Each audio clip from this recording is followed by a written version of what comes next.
Salut à tous, Coup de Poker épisode 27. Aujourd'hui, le squeeze, c'est un coup tactique qui, quand il est bien maîtrisé, peut permettre de rapporter beaucoup. Pierre, comment on fait un bon squeeze? Le squeeze, Daniel, c'est facile à expliquer, mais vraiment difficile à bien exécuter. La situation est la suivante.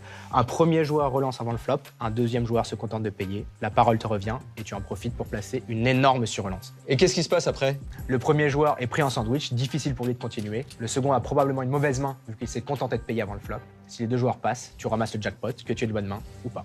L'idée, c'est de les chasser tous les deux du coup et de ramasser leur mise grâce à mon attaque.